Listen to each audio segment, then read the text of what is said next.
Hello students, आज की class में हम ड्यूअल साइकिल पे बेस्ड कुछ न्यूमेरिकल सॉल्व करेंगे। तो क्वेश्चन पढ़ते हैं हम। In an IC engine working on dual cycle the temperature and pressure at the beginning of the cycle are 90 degree centigrade and 1 bar. Question में क्या दिया है कि इनिशियल प्रेशर एंड टेम्परेचर आपको गिवन है। इनिशियल टेम्परेचर कितना दिया है, T1 is equal to 90 degree centigrade, okay, and the initial pressure is 1 bar. Okay, इसको हम साइकिल ड्रॉ करके समझेंगे कि कौन से पॉइंट का टेम्परेचर और प्रेशर गिवन है आपको। The compression ratio is 9। Question में कंप्रेशन रेशियो कितना गिवन है, 9। Okay, the maximum pressure is limited to 68 bar. Okay, maximum pressure का कौन सा पॉइंट होता है ये अभी हम ड्रॉ करके देखेंगे। 68 बार क्वेश्चन में गिवन है maximum pressure. The total heat addition is 1750 kilo joule. Heat addition, okay, heat addition आपको दिया है 1750 kilo joule. Determine temperature and pressure at all points, air standard efficiency and mean effective pressure. सबसे पहले हम dual cycle का diagram बनाते हैं। Dual cycle में कितनी प्रोसेस होती है, आपको ऑलरेडी डुअल साइकिल की एफिशिएंसी पढ़ाई गई है और डुअल साइकिल का हमने ग्राफ भी बनाया था। वहां पर पीवी डायग्राम और टीएस डायग्राम आपने ऑलरेडी ड्रॉ किया था। तो सबसे पहले हम ड्रॉ करते हैं पीवी डायग्राम। ओके, क्या क्या प्रोसेस होती है। सबसे पहले क्या होता है, compression 1 to 2 is isentropic compression या एडियाबैटिक कंप्रेशन।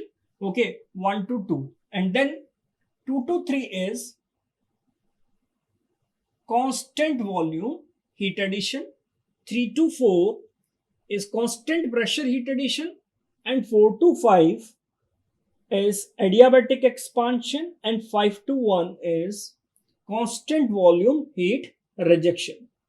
यहां पर ड्यूअल साइकिल डीजल साइकिल और ऑटो साइकिल से डिफरेंट क्यों है, क्योंकि यहां पर हीट एडिशन दो प्रोसेस में हो रहा है।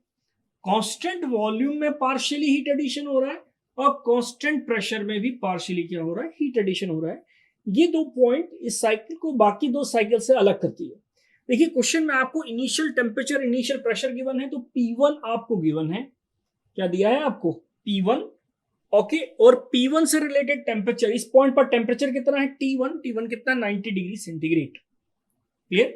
कंप्रेशन रेशियो क्या होता है आपको पता है, V1 बाय V2 को हम क्या बोलते हैं, कंप्रेशन रेशियो। ये V1 है और ये V2 है, तो कंप्रेशन रेशियो को हम बोलते हैं V1 bye V2।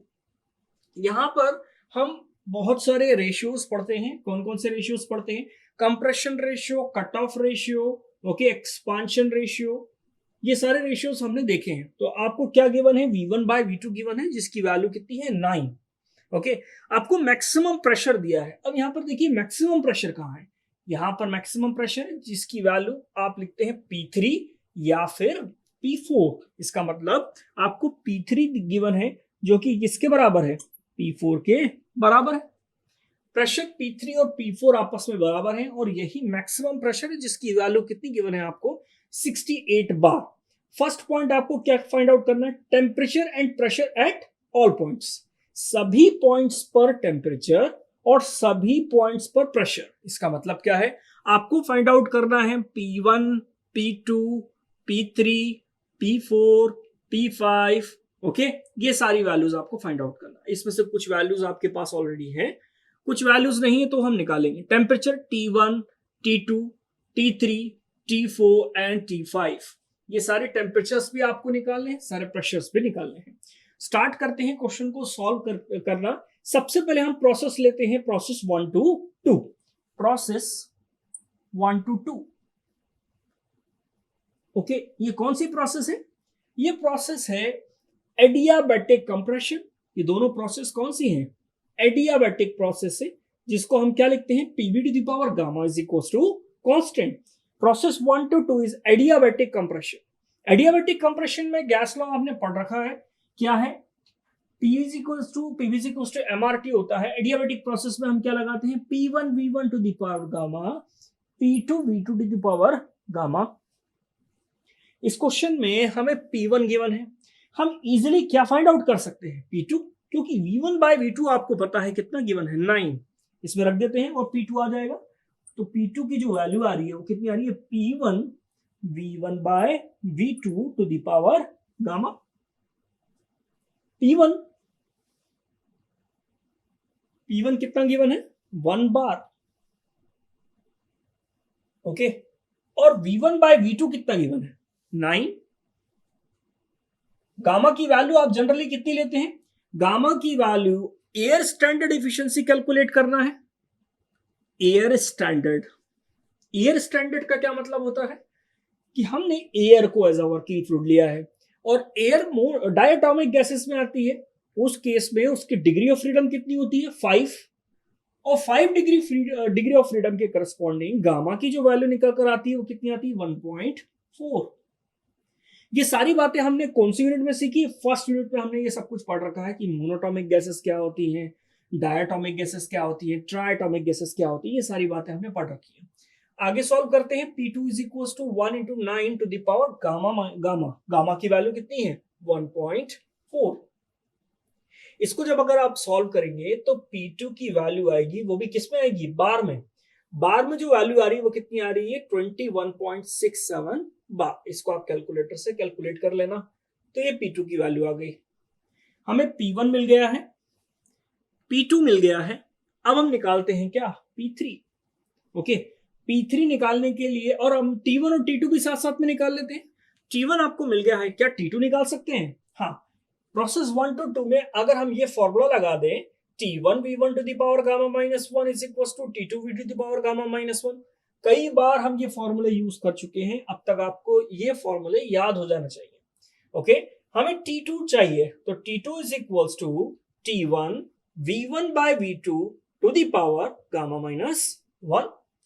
T2 is equals to T1 कितना है 90, लेकिन इस 90 को हम डायरेक्ट पुट नहीं कर सकते डिग्री सेंटीग्रेड में, इसको हमें किसमें कन्वर्ट करना पड़ेगा केल्विन में। ओके, केल्विन में इसकी वैल्यू हमें कन्वर्ट करनी पड़ेगी, क्योंकि हम डिग्री सेंटीग्रेड की वैल्यू डायरेक्ट नहीं पुट करते किसी भी फॉर्मूले में। हमेशा याद रखिए केल्विन में पुट करना है आपको। तो इसकी वैल्यू आ रही है 363। कितनी आ रही है 363। तो 363 केल्विन, V1 by V2 कितना है 9, गामा माइनस 1 1.4 माइनस 1। तो यहां से किसकी वैल्यू आ जाएगी आपके पास T2 की, और T2 की वैल्यू किस में आ रही है केल्विन में, और केल्विन में वैल्यू कितनी आ रही है आप कैलकुलेटर से कैलकुलेट कर लीजिएगा। ये वैल्यू आ रही है 874.1 केल्विन। ओके, आपको P1 मिल गया, P2 मिल गया, T1 मिल गया और आपको T2 भी मिल गया। अब हम कैलकुलेट करेंगे क्या P3 और T3। P3 और T3 कैलकुलेट करने के लिए कौन सी प्रोसेस है हमारे पास, प्रोसेस 2 to 3। तो process 2 to 3। Okay, process 2 to 3 कौन सी प्रोसेस है, ये बात हमें क्लियर कट दिख रही है यहां पर कि ये कांस्टेंट वॉल्यूम प्रोसेस है।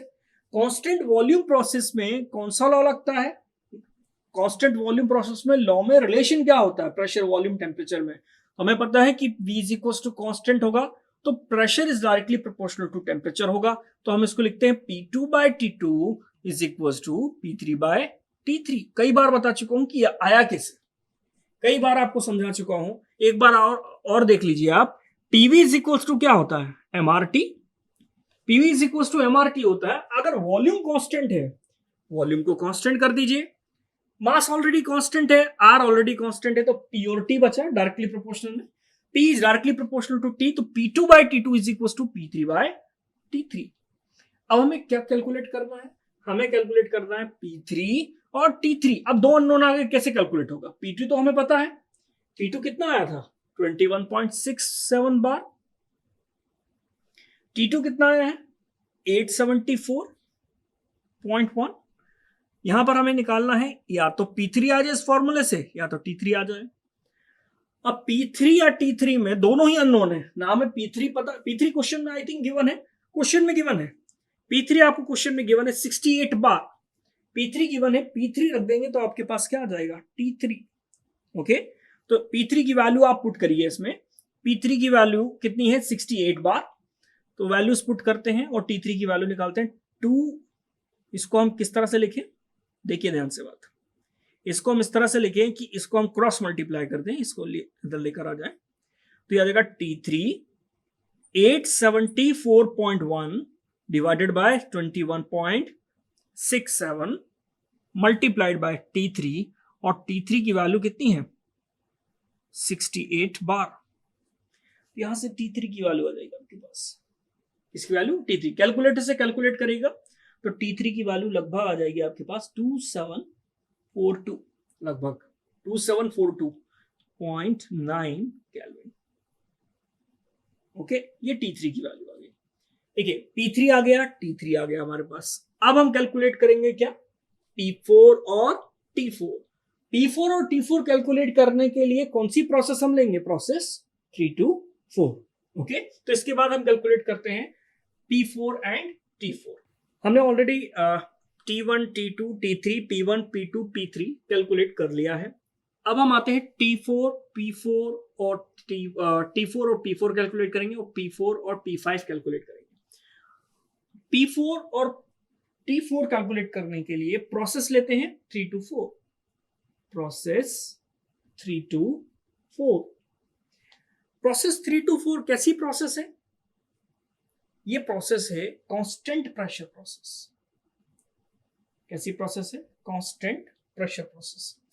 कांस्टेंट प्रेशर प्रोसेस से हमें T3 और T3 तो हम ऑलरेडी कैलकुलेट कर चुके हैं, T4 और P4 कैलकुलेट करना है। अगर हम इसमें वॉल्यूम और टेम्परेचर वाला फॉर्मूला लगा दें तो इशू हो जाएगा, क्योंकि वॉल्यूम और टेम्परेचर वाले फॉर्मूले में आपको वॉल्यूम नहीं पता, आपको V3 नहीं पता, आपको V4 नहीं पता, कट ऑफ रेशियो भी आपको पता नहीं है। ओके, तो ये प्रॉब्लम आ जाएगी। तो हमें T4 और P4 कैलकुलेट करने का दूसरा तरीका फॉलो करना पड़ेगा। क्वेश्चन में आपको हीट एडिशन गिवन था, और ये heat addition basically total heat addition. Total heat addition का मतलब क्या है कि पार्शियली किस पर हो रहा है, कांस्टेंट वॉल्यूम पर, और पार्शियली किस पर हो रहा है, कांस्टेंट प्रेशर पर। तो ये जो हीट एडिशन दिया है आपको 1750 किलो जूल, ये 1750 kilo joule partially eight constant pressure and partially eight constant volume का समीशन दिया हुआ है। इसका सम करके दिया हुआ है कितना, 1750। अगर हम ये कैलकुलेट करें कि कांस्टेंट वॉल्यूम में हीट एडिशन कितना है तो हम इजीली कैलकुलेट कर सकते हैं, कोई इश्यू नहीं है उसमें। Heat addition at constant volume, heat addition at constant volume, क्या फॉर्मूला होता है, QS1 is equals to CV T3 minus T2, T3 minus T2। ये हीट एडिशन किस पर है, कांस्टेंट वॉल्यूम पे। CV की वैल्यू कितनी लेते हैं हम, CV की वैल्यू हम हमेशा लेते हैं 0.718 किलो जूल पर केजी केल्विन। ये बात आप हमेशा ध्यान रखिए, CV की वैल्यू आपको मैं कई बार बता चुका हूं कि CV की वैल्यू 0.718 होगी, लेकिन सिर्फ कब, जब आपका वर्किंग फ्लूइड क्या होगा, एयर। और CP की वैल्यू हम हमेशा कितनी लेंगे, 1.005 किलो जूल पर केजी केल्विन। आते हैं अपने क्वेश्चन पे। CV कितना ले रहे हैं हम, 0.718। T3 निकाल चुके हैं 2742 minus T2 874 point something, 874 point में कुछ वैल्यू है, 0.1 और 0.2 इतना इफेक्ट नहीं करती रिजल्ट को। 874 QS1 heat addition at constant volume. इसको सॉल्व करिए आप कैलकुलेटर से। कैलकुलेट करने के बाद जो हीट एडिशन आ रहा है आपके पास वो कितना आ रहा है, 1326 किलो 1326 किलो जूल पर केजी, क्योंकि यहां पर आपने मास को कितना मान के रखा है 1, और आपको हीट एडिशन 1750 कितना दिया था किलो जूल पर केजी। तो ये हीट एडिशन कांस्टेंट वॉल्यूम पे आ रहा है। कांस्टेंट प्रेशर पे कितना आएगा, कांस्टेंट प्रेशर पे आपको टोटल में से माइनस कर देंगे अगर आप कांस्टेंट वॉल्यूम का, तो आपको कांस्टेंट प्रेशर पे कितना हीट एडिशन हुआ ये आप इजीली निकाल सकते हैं। तो देखिए heat addition at constant pressure, heat addition at constant pressure, heat addition at constant pressure इस फॉर्मूले में आप आ जाएगी, यहां पर रख दीजिए आप। ठीक है, इस फॉर्मूले में आपको ये मिल गया है, ये मिल चुका है आपको, QS1 मिल गया है। QS1 यहां रख देंगे, इस यहां से माइनस कर देंगे तो QS2 मिल जाएगा। और ये QS2 क्या है, heat addition at constant pressure. तो heat addition at constant pressure means हम QS2 कैलकुलेट कर रहे हैं। ओके, तो QS2 is equals to 1750 kilo joule पर केजी माइनस 1326 किलो जूल पर केजी। इसको अगर आप माइनस करेंगे तो QS2 की वैल्यू आ जाएगी, और वो भी किस में आएगी आपको, किलो जूल पर केजी में। इसको आप माइनस करिए, कैलकुलेटर से कैलकुलेट करिए, तो आंसर आ जाएगा आपके पास 432 किलो जूल पर केजी। पॉइंट्स में आएंगी वैल्यूज 0.1 0.2 समथिंग ऐसा कुछ रहेगा। ओके, हम पॉइंट्स को इग्नोर कर रहे हैं क्योंकि पॉइंट्स का इतना इफेक्ट नहीं होता। 432 किलो जूल पर KG heat addition at constant pressure. Heat addition at constant pressure अगर मैं फॉर्मूले से कैलकुलेट करूं तो फॉर्मूले से क्या लिखते हैं हम, heat addition at constant pressure QS2 की वैल्यू क्या है, वो किस पर है, कांस्टेंट प्रेशर पे। थर्मोडायनेमिक्स में फर्स्ट लॉ में चले जाइए, अगर आपको मैं बोलूं कि प्रोसेस कांस्टेंट प्रेशर है तो आप हीट एडिशन का फॉर्मूला बताइए, तो आप बोलेंगे mCp delta T. Cp delta T, Cp delta T का मतलब T4 minus T3 QS2। Clear? Cp हमें मालूम है 1.005, T4 हमें निकालना है, T4 हमें कैलकुलेट करना है जो कि अब आने वाला है। क्या हमें T3 पता है? हाँ, T3 मालूम है 2742। वैल्यूज पुट कर दीजिए। QS2 की वैल्यू हम निकाल चुके हैं, कितनी आई है 432 इज इक्वल टू 1.005। T4 आपको कैलकुलेट करना है। T3 कितना है 2742 समथिंग। तो यहां से किसकी वैल्यू आ जाएगी, T4 की वैल्यू कितनी आ रही है 3166 समथिंग केल्विन। ओके, और थोड़ा सा लॉजिक भी आप लगा लीजिएगा कि T4 की वैल्यू T3 से तो ज्यादा ही होगी, कैलकुलेशन मिस्टेक नहीं होनी चाहिए, क्योंकि जब आप हीट ऐड करेंगे तो डेफिनेटली 0.4 पर टेम्परेचर हाई होगा 0.3 के कंपैरिजन में। जब आप हीट ऐड करेंगे तो 0.3 का टेम्परेचर हाई होगा एज कंपेयर टू 0.2, तो उससे आप वैल्यूज को थोड़ा सा मैच करते हुए चलिएगा। अब मैं ये ऐसा नहीं बोल सकता कि 0.2 पर प्रेशर 0.1 से कम है तो गलत हो जाएगा, कंप्रेस करने के बाद प्रेशर बढ़ जाता है। मैं ये नहीं बोल सकता कि 0.3 पर प्रेशर कम है एज कंपेयर टू 0.2, प्रेशर बढ़ जाएगा क्योंकि आप हीट ऐड कर रहे हैं। तो इस तरह से वैल्यूज को थोड़ा आप देखते रहिएगा। देखिए ध्यान से बात, 0.1 पर प्रेशर 1 बार है तो 0.2 पर बढ़ गया, कितना हो गया 21 बार। 0.3 पे और बढ़ गया, कितना हो गया 68 बार। 0.4 पे और बढ़ जाएगा क्योंकि हम हीट को फिर से ऐड कर रहे हैं, ठीक है। 0.5 पे कम हो जाएगा। तो इस तरह से आपको थोड़ा सा देखते हुए चलना है। T4 हमारे पास आ गया। T4 आने के बाद अब हम P4 निकालते हैं, ठीक है। P4 क्या करें, कैसे निकालें, P4 निकालने के लिए तरीका क्या है हमारे पास, फॉर्मूला लगा दें हम। फॉर्मूला क्या लगा दें कि अगर वॉल्यूम कांस्टेंट है, PV is equal to MRT, ठीक है। ये कैंसिल, ये कैंसिल, ये कैंसिल, तो P is directly proportional to T आ जाता है। अगर प्रेशर कांस्टेंट है, PV is equal to MRT, P cancel, M cancel, R cancel, V is directly proportional to T आ जाता है। इस तरह से याद करने का तरीका है। इसका मतलब ये प्रोसेस कौन सी है, 3 to 4 कांस्टेंट प्रेशर प्रोसेस है। तो फॉर्मूला आप लगाएंगे V is directly proportional to T, means V3 by T3 is equals to V4 by T4। अब देखिएगा ध्यान से बात, T3 और T4, क्या T3 पता है, हाँ मालूम है, T3 पता है।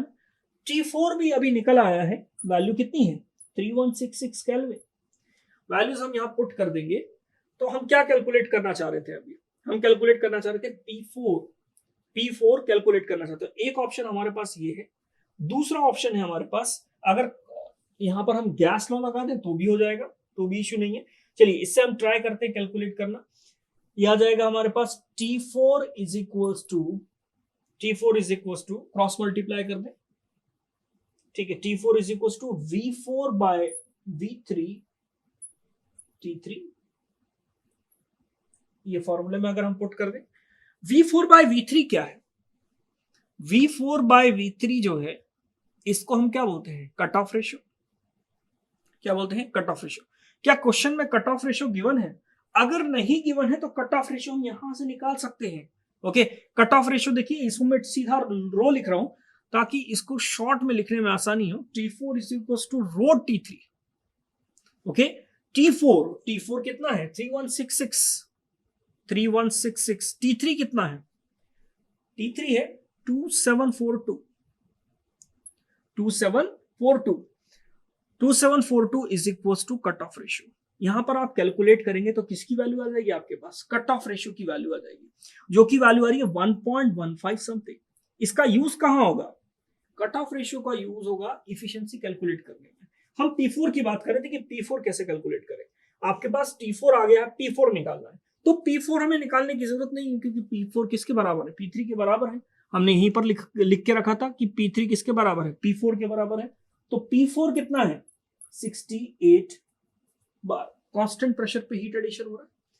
अगर हीट एडिशन कांस्टेंट प्रेशर पे नहीं होता तो हीट ऐड करने के बाद प्रेशर बढ़ जाता, लेकिन प्रोसेस ही ऐसी है कि प्रेशर क्या है, कांस्टेंट है। ऐसा कैसे हो सकता है कि आप हीट को ऐड करो और प्रेशर भी कांस्टेंट बना रहे? बहुत सिंपल सा तरीका है। पिस्टन सिलेंडर अरेंजमेंट कंसीडर करिए, हीट ऐड करिए और पिस्टन को फ्रीली एक्सपांड होने दीजिए, प्रेशर क्या रह जाएगा, कांस्टेंट हो जाएगा। ओके, प्रेशर नहीं बढ़ेगा। लेकिन अगर आपने पिस्टन को रोक के रखा और हीट ऐड करी तो अंदर का प्रेशर बढ़ जाएगा। यही बात मैं आपको बोल रहा था कि हीट ऐड करी तो P3 का वैल्यू P2 से ज्यादा होगा, हीट ऐड करी तो P4 का वैल्यू P3 से ज्यादा होगा। लेकिन अगर ये प्रोसेस ही ऐसी बना दी गई कि प्रेशर कांस्टेंट हो गया तो फिर तो वैल्यू सेम रह जाएगी। कट ऑफ रेशियो आ गया हमारे पास। कट ऑफ रेशियो आ जाने के बाद अब हम क्या करें, ये हम यूज करेंगे कहां पर, जब हम थर्मल एफिशिएंसी फाइंड आउट कर रहे होंगे।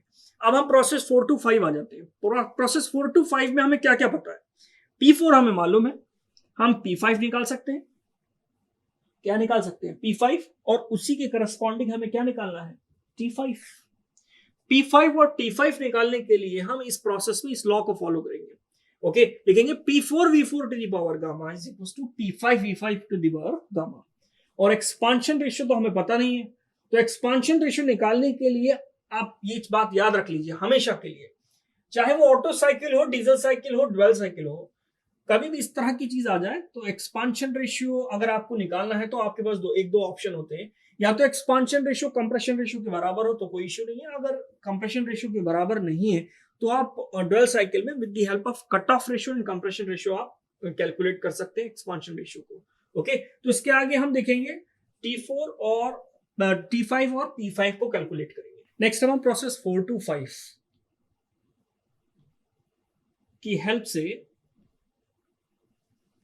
T5 और P5 कैलकुलेट करते हैं। तो प्रोसेस 4 to 5 क्या है, एडियाबेटिक एक्सपांशन, जिसमें हम फॉर्मूला लगा सकते हैं P4V4 to the power gamma is equal to P5V5 to the power gamma. P4 हमें मालूम है कितना है 68 बार, P4 गिवन है हमारे पास, और हमें निकालना क्या है P5, प्रेशर एट 0.5।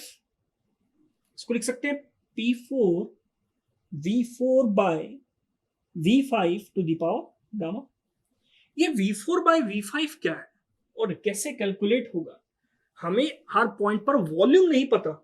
क्या हम रेशियो निकाल सकते हैं, देखते हैं। V5 bye V4 basically expansion ratio है। इस V5 बाय V4 को निकालने का तरीका देख लीजिए और इस बात को हमेशा के लिए याद रख लीजिए, जो क्वेश्चन टफ आते हैं वो इसी तरह से आते हैं। Okay, V5 bye V4, V5 किसके बराबर है, V1 के। V5 V1 के बराबर है तो इसको V5 को हम V1 भी लिख सकते हैं, कोई इश्यू नहीं है, या V5 ही चलिए V5 ही लिख रहने दीजिए, कोई दिक्कत नहीं है। अगर आपको इसको V1 लिखना है तो V1 भी लिख सकते हैं, ठीक है। अभी हम क्या कर रहे हैं, V5 डिवाइडेड बाय, इसमें V2 से डिवाइड कर रहे हैं और V2 से मल्टीप्लाई कर रहे हैं, V2 से डिवाइड और V2 से मल्टीप्लाई। अब इसको चेंज करिए, V5 V1 के बराबर है V1 बाय V2, V2 और V3 आपस में बराबर है, कांस्टेंट वॉल्यूम प्रोसेस है 2 to 3, तो इसको हम क्या लिख सकते हैं V3 बाय V4। अब देखिए यहां पर फॉर्मूला बन गया, फॉर्मूला कैसा बन गया, V1 बाय V2 जो है वो क्या है, कंप्रेशन रेशियो, वो क्या है, कंप्रेशन रेशियो, और V4 बाय V3 क्या है, ये बात आपको ध्यान होनी चाहिए, cut off ratio V4 by V3। इसको लिख सकते हैं compression ratio divided by cut off ratio V4 by V3, और ये वैल्यू किसके बराबर है, V5 बाय V4 के बराबर है। हमें कंप्रेशन रेशियो मालूम है, कितना दिया था क्वेश्चन में, 9, और कट ऑफ रेशियो भी पता है, हमने निकाल लिया था 1.15। तो इसको यहां रखते हैं और इसको कैलकुलेट करते हैं। देखिए ध्यान से, V5 divide is equals to V4 P5 is equals to P4 कितना है 68 बार। ओके, मल्टीप्लाइड बाई, ये V4 बाई V5 है, लेकिन हमारे पास निकला क्या है V5 बाई V4। पलट देंगे इसको, RC बाई रो है तो ये रो बाई RC हो जाएगा। और पावर में क्या चल रहा है, गामा। सॉल्व करते हैं तो P5 इज इक्वल टू 68, रो कितना है 1.15, कंप्रेशन रेशियो कितना है 9, और पावर में कितना है 1.4। यहां से आप कैलकुलेट करके किसकी वैल्यू निकाल लेंगे, P5 की। कैलकुलेटर से कैलकुलेट करिए, P5 की वैल्यू बताइए कितनी आ रही है, 3.81 बार समथिंग। ये आ गई आपके पास P5 की वैल्यू। P5 की वैल्यू कितनी आ रही है 3.81 बार। इसको कैलकुलेट करने के बाद P5 आ गया हमारे पास 3.81 बार। अब इस P5 की हेल्प से हमें क्या निकालना है, T5 निकाल सकते हैं क्या। प्रोसेस 4 to 5 में अगर हम लिखें P4V4 to the power gamma is equal to P5V5 to the power gamma. यहां से इजिली हम क्या हमारे पास क्या क्या चीजें गिवन है, P5 हमें पता है, P4 पता है, हम T और V वाला फॉर्मूला लगा दें। इसकी जगह हम T और V वाला फॉर्मूला लगा दें, T4V4 to the power gamma -1 is equal to T5V5 to the power gamma -1। क्योंकि इसमें तो हमें सब पता है, इसमें हमें क्या नहीं मालूम, T5 नहीं पता। इस फॉर्मूले को लगाइए, देखिए T4V4 to the power gamma -1, T5 को यहीं छोड़ रहे हैं, बाकी नीचे ले जा रहे हैं। T5 को छोड़ दिया हमने, इसको नीचे ले आए, T4V4 by V5 to the power gamma -1। और V5 बाई V4 क्या है, RC बाई रो। पलट जाएगा, यहां पर रख जाएगा, रख देंगे यहां पर, तो रो बाई RC होगा, वो क्या हो जाएगा रो बाई RC।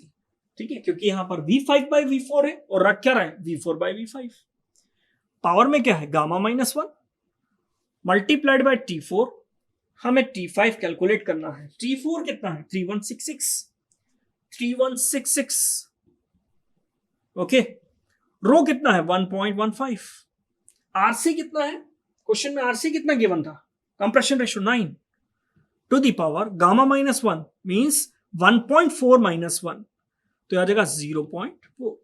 यहां से आपके पास किसकी वैल्यू आ जाएगी, T5 की। किसकी वैल्यू आ जाएगी आपके पास, T5 की। अब देखिए T5 जो है उसकी वैल्यू T4 से तो कम ही रहेगी, क्योंकि एक्सपांशन हो रहा है, ऐसे भी ध्यान रखिएगा। ठीक है, यहां पर हीट ऐड हुआ तो टेम्परेचर तो बढ़ता चला गया, प्रेशर भी बढ़ता चला गया, लेकिन एक पॉइंट था जिसमें प्रेशर कांस्टेंट रहा, जिसको हमने कांस्टेंट प्रेशर प्रोसेस बोली थी। इसके बाद T5 क्या होगा, T4 से डेफिनेटली कम होगा, क्योंकि अब एक्सपांशन हो रहा है। तो इसको कैलकुलेट करिए, कैलकुलेशन मिस्टेक अगर हो जाए तो हम ब्लाइंडली वो कुछ जो कैलकुलेटर ने दिया उसको ही हमने लिख दिया। थोड़ा आप दिमाग खोल के वैल्यूज को कैलकुलेट करते रहिए कि कौन सी वैल्यू किससे ज्यादा आनी चाहिए, कौन सी वैल्यू किससे कम आनी चाहिए, ये बात ध्यान रखिएगा। T5 की वैल्यू कितनी आ रही, 1389 केल्विन। T5 की वैल्यू देखिए T4 से कम हो गई। ओके, कितनी 1389। ओके, और T1 की वैल्यू डेफिनेटली T5 से कम होगी, कितनी है 363। तो T5 आ गया हमारे पास। अब देखिए सारे पॉइंट्स पे वैल्यूज आ गई, T1 है, T2 है, T3 है, T4 है, T5 है, P1 है, P2 है, P3 है, P4 है और P5। पहला क्वेश्चन सॉल्व हो गया। उसने बोला था find the pressure and temperature at all points. इसके बाद हम कैलकुलेट करेंगे थर्मल इफिशिएंसी। थर्मल इफिशिएंसी का हम रेडीमेड फॉर्मूला लगाएंगे, आप टेम्परेचर वाला फॉर्मूला भी लगा सकते हैं, लेकिन अगर आप cut off ratio compression ratio वाला फॉर्मूला लगाना चाहें वो भी लगा सकते हैं। प्रेशर रेशियो आपको अलग से कैलकुलेट करना पड़ेगा। तो इसके बाद हम थर्मल इफिशिएंसी कैलकुलेट करते हैं। थर्मल इफिशिएंसी कैलकुलेट करते हैं तो थर्मल इफिशिएंसी कैलकुलेट करने के लिए आपके पास दो ऑप्शन है। पहला तो आप रेडीमेड फॉर्मूला लगाइए, जिसमें कि कंप्रेशन रेशियो है, कट ऑफ रेशियो है, प्रेशर रेशियो है, उस पर बेस्ड जो एक थर्मल इफिशिएंसी का हमने फॉर्मूला ड्राइव किया था वो आप लगा सकते हैं। या फिर आप एक जनरल फॉर्मूला लगा सकते हैं। वो जनरल फॉर्मूला क्या है, सभी के लिए एप्लीकेबल है, कोई सी भी पावर साइकिल हो, आप हमेशा क्या लिखते हैं, output upon input, output upon input. Best way, अगर आप भूल जाएं तो आप ऐसे कर सकते हैं, मान के चलिए कि ड्यूअल साइकिल का फॉर्मूला मैं भूल गया, तो मेरे पास ऑप्शन क्या है कि मैं आउटपुट निकालूं और इनपुट से डिवाइड कर दूं, तो मुझे क्या मिल जाएगा, थर्मल एफिशिएंसी मिल जाएगी। आउटपुट क्या है, आउटपुट का मतलब क्या है, वर्क। आउटपुट का मतलब है वर्क, और वर्क कैसे कैलकुलेट होगा, heat supply minus heat rejected. Heat supply यहां पर दो प्रोसेस में हो रही है, कांस्टेंट प्रेशर पे हो रही है, कुछ कांस्टेंट वॉल्यूम पे हो रही है। हीट रिजेक्शन कांस्टेंट वॉल्यूम पे हो रही है। ओके, हमारे पास क्यूएस की वैल्यू क्वेश्चन में गिवन है, कितनी दी है, क्यूएस की वैल्यू 1750 किलो जूल पर केजी। यूनिट का बड़ा इंपॉर्टेंस है, बहुत ध्यान रखिएगा यूनिट का। यूनिट में देखिए, अगर आपको हीट सप्लाई पर केजी में दी है तो सब कुछ पर केजी में ही रखना पड़ेगा। कोई एक किलो जूल में दिया है, किसी किलो जूल पर केजी में दिया है, तो या तो सबको किलो जूल पर केजी में बदल लो, या तो सबको किलो जूल में बदल लो। कैसे, मास को देना पड़ेगा, उसको मास की वैल्यू गिवन होगी, उसके बाद आप किलो जूल पर केजी को किलो जूल में बदलेंगे। हीट रिजेक्शन कैलकुलेट करते हैं। हीट रिजेक्शन कौन सी प्रोसेस में हो रहा है, कांस्टेंट वॉल्यूम प्रोसेस में 5 to 1। तो हीट रिजेक्शन में प्रोसेस 5 to 1 ये प्रोसेस है। CV T5 minus T1। अब सब कुछ हम कैलकुलेट कर चुके हैं, किसी भी वैल्यू को कैलकुलेट करने में प्रॉब्लम नहीं होने वाली। CV की वैल्यू कितनी है, 0.718। ओके, T5 कितना गिवन है, 1389 माइनस T1 कितना गिवन है, 363। इसको जब आप कैलकुलेट करेंगे तो आपके पास किसकी वैल्यू आएगी, हीट रिजेक्शन की।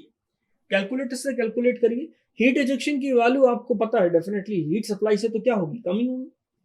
ओके, हीट सप्लाई से कम होगी, तो इसको कैलकुलेट करिए और क्यूआर की वैल्यू बताइए। क्यूआर की जो वैल्यू आ रही है वो लगभग 763 आ रही है, 763 किलो जूल पर केजी। कितनी आ रही है, 763, सॉरी ये आ रही है 729 किलो जूल पर केजी। 729 किलो जूल पर केजी ये आ रही है आपके पास हीट रिजेक्शन की वैल्यू। हीट रिजेक्शन की वैल्यू कैलकुलेट करने के बाद आप कैलकुलेट करिए वर्क डन। वर्क डन कैसे कैलकुलेट करेंगे, heat supply minus heat rejected.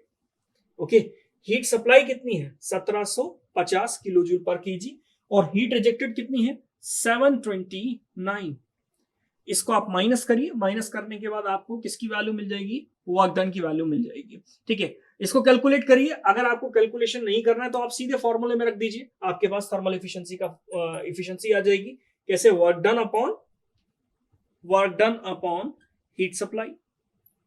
Work done यही हम लिख रहे हैं, 1750 minus 729 divided by heat supply कितनी है 1750। कैलकुलेशन इजी हो जाएगा, या तो आप इसको कैलकुलेट करिए यहां रखिए, या तो बिना कैलकुलेट करके रखेंगे तो आप इजीली डिवाइड करके कैंसिल आउट कर सकते हैं। तो thermal efficiency 1 minus 729 divided by 1750। इसको अगर आप कैलकुलेट करेंगे तो थर्मल एफिशिएंसी की जो वैल्यू आ रही है वो कितनी आ रही है, 58.34%।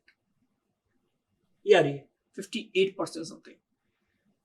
इस क्वेश्चन में तीन वैल्यूज फाइंड आउट करनी थी। पहला temperature and pressure at all points निकाल लिया हमने, उसके बाद थर्मल एफिशिएंसी। थर्मल एफिशिएंसी की वैल्यू कितनी आ रही है, थर्मल एफिशिएंसी की वैल्यू आ रही है 58%।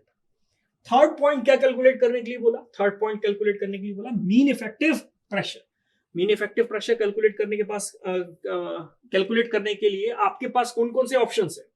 आपको मैंने बताया कि मीन इफेक्टिव प्रेशर कैलकुलेट करने का जो फॉर्मूला होता है वो क्या होता है, work done upon swept volume. Okay, work done upon swept volume. Work done तो है हमारे पास, ये है वर्क डन, माइनस कर लेंगे, वर्क डन आ जाएगा इधर। वर्क डन कैलकुलेट करने के बाद आपको क्या पता होना चाहिए, ये स्वेप्ट वॉल्यूम मालूम होना चाहिए। और स्वेप्ट वॉल्यूम बेसिकली क्या होता है, V1 माइनस V2 होता है। और इस क्वेश्चन में प्रॉब्लम ये है कि आपको वॉल्यूम्स गिवन नहीं है, आपको V1, V2, V3, V4 और V5 गिवन नहीं है। जब आपको V1 और V2 नहीं गिवन है तो आप V1 माइनस V2 कैसे कैलकुलेट कर लेंगे। तो फिर क्या करें, कोई ऐसा फॉर्मूला आपको लगाना पड़ेगा जिससे कि आपका ये वॉल्यूम की जो प्रॉब्लम्स है वो क्या हो जाए, सॉल्व हो जाए। तो इसके बाद हम कैलकुलेट करेंगे क्या, मीन इफेक्टिव प्रेशर। अब हम कैलकुलेट करते हैं mean effective pressure. Okay, third point आपसे बोला गया है क्या कैलकुलेट करना है आपको, mean effective pressure. Okay, P mean calculate करने का ऑप्शन आपको बता दिया मैंने, work done upon swept volume, या तो फिर आप एक फॉर्मूला लगा दीजिए मीन इफेक्टिव प्रेशर कैलकुलेट करने का, ठीक है, 1/VS, ये इसको याद करना थोड़ा सा डिफिकल्ट है, ठीक है, लेकिन वैल्यूज अगर आपको गिवन है तो आपके लिए आसान हो जाएगा। V4 माइनस V3 प्लस जो वर्क हो रहा है वो कौन कौन सी प्रोसेस में बेसिकली हो रहा है, 1 to 2 एंड 4 to 5। 1 to 2 में कंप्रेशन हो रहा है, ओके, और 4 to 5 में क्या हो रहा है, एक्सपांशन। थर्मोडायनेमिक्स में हमने ऑलरेडी पढ़ रखा है कि कंप्रेशन वर्क नेगेटिव होता है और एक्सपांशन वर्क क्या होता है, पॉजिटिव होता है। और अगर एडियाबेटिक वर्क की बात करें तो आपको पता होगा कि एडियाबेटिक वर्क कैसे कैलकुलेट किया जाता है, P1V1 minus P2V2 upon gamma minus 1। तो अगर हम प्रोसेस 4 to 5 लगा दें तो प्रोसेस 4 to 5 में हम लिख सकते हैं P4V4 minus P5V5 upon gamma minus 1। ये फॉर्मूले आप देखिए, फर्स्ट यूनिट आपको बहुत अच्छे से करनी पड़ेगी, फर्स्ट यूनिट से ही सारी यूनिट्स लिंक है।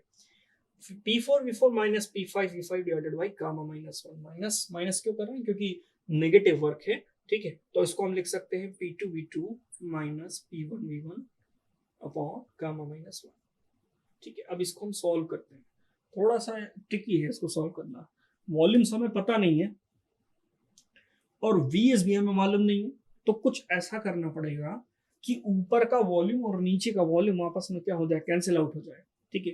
कोशिश करते हैं, देखिए जो अपना स्ट्रोक वॉल्यूम है इन टर्म्स ऑफ क्लियरेंस रेशियो क्या होता है, क्लियरेंस कंप्रेशन रेशियो क्या होता है, कंप्रेशन रेशियो का फॉर्मूला क्या होता है, V1/V2, और V1 क्या है, VC plus VS divided bye V2 क्या है, VC। सिंपल है, इस आपको डायग्राम देखकर ही समझ में आ जाएगा। V1 यहां तक है, ये है V1, और इस V1 को स्प्लिट करके दो वॉल्यूम्स में लिख सकते हैं, clearance volume plus stroke volume. Clearance volume का मतलब आपको बता चुका हूं कि जब टीडीसी पर आपका पिस्टन होता है तो जो गैप बचा होता है पिस्टन और हेड के बीच में, उसको हम क्लियरेंस वॉल्यूम बोलते हैं। पिस्टन जितना ट्रैवल करता है टीडीसी टू बीडीसी, उसको हम क्या बोलते हैं, स्ट्रोक वॉल्यूम बोलते हैं। तो VC plus VS divided by VC, okay. Clearance आपका कंप्रेशन रेशियो आपको गिवन है क्वेश्चन में, यहां से आप VS निकालने की कोशिश करिए, देखिए 1 प्लस VS बाय VC लिख सकते हैं। इसको हम आगे सॉल्व कर रहे हैं, देखिए इसको आगे सॉल्व कर रहे हैं। VS RC minus 1 is equals to VS divided by VC।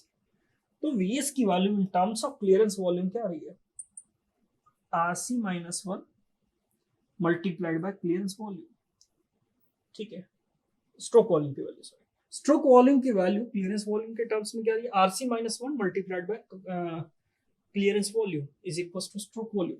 इसको हम उठाकर यहां पुट करेंगे, तो अभी भी हमें नहीं पता क्या क्लियरेंस वॉल्यूम।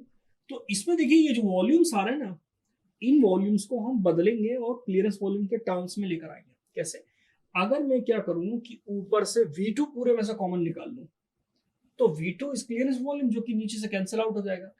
तो जहां जहां V2 नहीं है वहां वहां V2 आ जाएगा, ठीक है। तो यहाँ आ जाएगा V4/V2, ये हो जाएगा V3/V2, ये हो जाएगा V4/V2, ये हो जाएगा V5/V2, V2/V2 और V1/V2, इस तरह से हो जाएगा ये, ठीक है। तो इसको हम सॉल्व करते हैं, V2 को कॉमन निकालते हैं, ठीक है। V2 को कॉमन निकालने के बाद मीन इफेक्टिव प्रेशर का जो फॉर्मूला है वो किस तरह से चेंज हो रहा है, देखिए VS की वैल्यू हम क्या लिखना है, RC minus 1 multiplied by clearance volume bracket.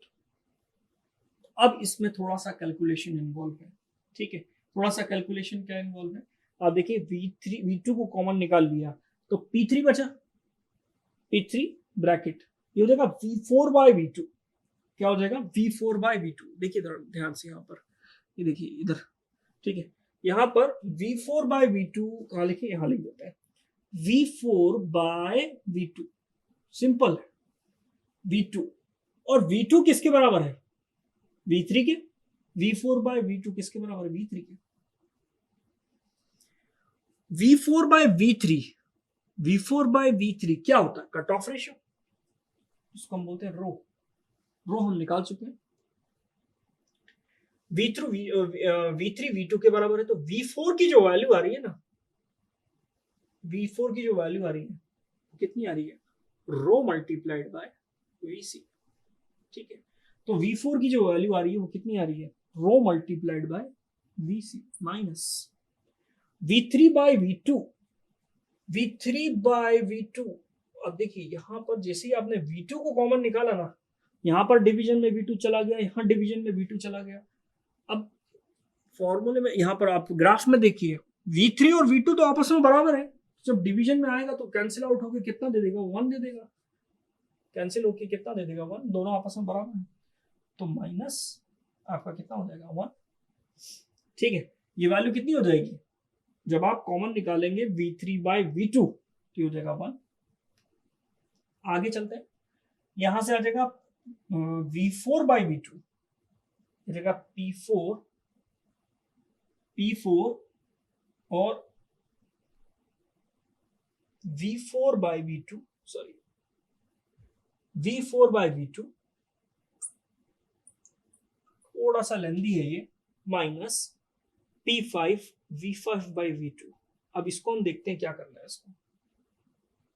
V4/V2 देखिए, V4/V2 देखिए क्या है, V4/V2 अगेन क्या है, कट ऑफ रेशियो। क्या है, cut off ratio. V4/V2 again cut off ratio, तो ये कट ऑफ रेशियो रो हो जाएगा, तो यहां पर क्या रखा जाएगा, रो। V5/V2 V5/V2 देखिए, V2 को हम क्या लिख सकते हैं, V2 रहने दीजिए, कोई दिक्कत नहीं है। आप एक काम करिए, इसमें V4 से डिवाइड और V4 से मल्टीप्लाई कर दीजिए, तो आपके पास एक नया रिलेशन आ जाएगा। देखिए V4/V2 और V4/V2 जो है वो क्या है, V3 है।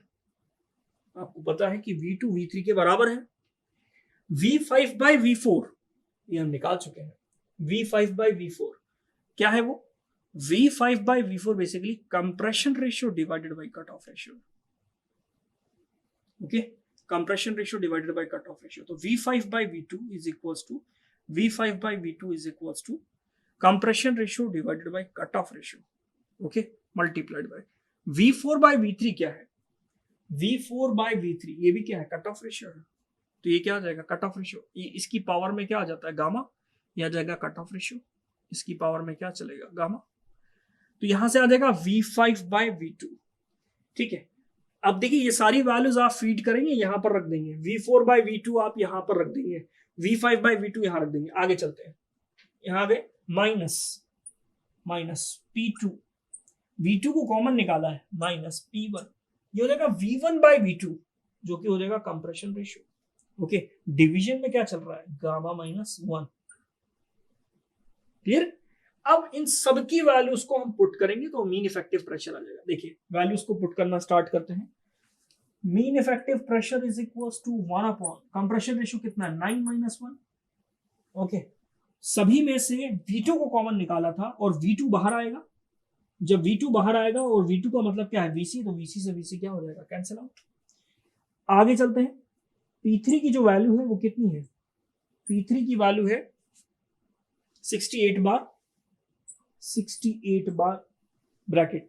कट ऑफ रेशियो की वैल्यू कितनी है, कट ऑफ रेशियो हमने ऑलरेडी पहले कैलकुलेट किया है, कितनी वैल्यू आ रही थी, 1.15। ओके, 1.15। यहां पर आपके पास VC आ गया था, तो VC कॉमन निकल जाएगा, तो यहां से VC भी गायब हो जाएगा, मतलब V2 गायब हो जाएगा, तो यहां से आ जाएगा रो -1 प्लस P4 कितना है, 68 बार मल्टीप्लाइड बाय V4/V2 कितना है, रो 1.15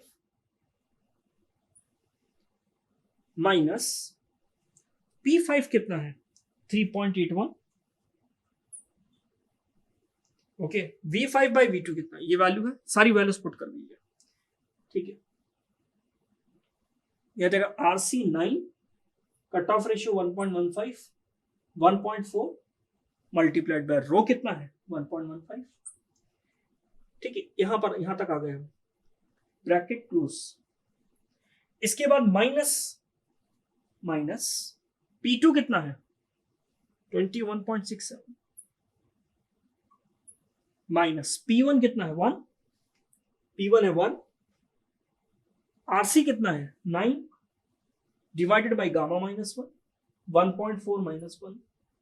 ठीक है, ये हमारा ब्रैकेट में अलग चल रहा है, और इसके नीचे भी क्या था, गामा -1 था, ये देखिए यहाँ पर ध्यान से, इसके नीचे भी गामा -1 था, तो यहां पर भी क्या आ रहा है, गामा -1, 1.4 -1, यहाँ पर कुछ भी नहीं है नीचे, तो ये कुछ नहीं है इसके नीचे। इस पूरी वैल्यू को आप कैलकुलेट करेंगे तो आपके पास मीन इफेक्टिव प्रेशर की वैल्यू आ जाएगी। ये मीन इफेक्टिव प्रेशर की वैल्यू कितनी होगी? मीन इफेक्टिव प्रेशर का मतलब क्या होता है? मीन इफेक्टिव प्रेशर का मतलब होता है कि ऑन एन एवरेज साइकिल में कितना प्रेशर काम कर रहा है। तो कैलकुलेट करेंगे तो आपके पास वैल्यू आएगी मीन इफेक्टिव प्रेशर की 11.03 बार। ओके, ये है एवरेज प्रेशर पूरे साइकिल का।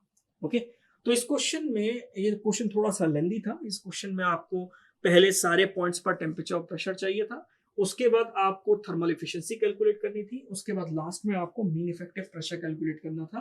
तो मीन इफेक्टिव प्रेशर कैलकुलेट करने का थोड़ा मेथड थोड़ा सा लेंदी था, क्योंकि यहाँ पर आपको क्लियरेंस वॉल्यूम गिवन नहीं था, V3 V1 V2 V5 given नहीं था, तो हमने क्या किया, सारी वैल्यूज को VC की टर्म्स में चेंज करके कॉमन निकाल कर कैंसिल आउट कर दिया, तो आपके पास मीन इफेक्टिव प्रेशर की वैल्यू आ गई। ओके, नेक्स्ट क्लास में हम क्या करेंगे, साइकिल के कंपैरिजन के बारे में बात करेंगे। ये हमने ऑटो साइकिल पढ़ ली है, डीजल साइकिल पढ़ ली है और ड्यूल साइकिल पढ़ ली है, इनके बीच में क्या रिलेशन होता है ये हम देखेंगे। Okay, thank you.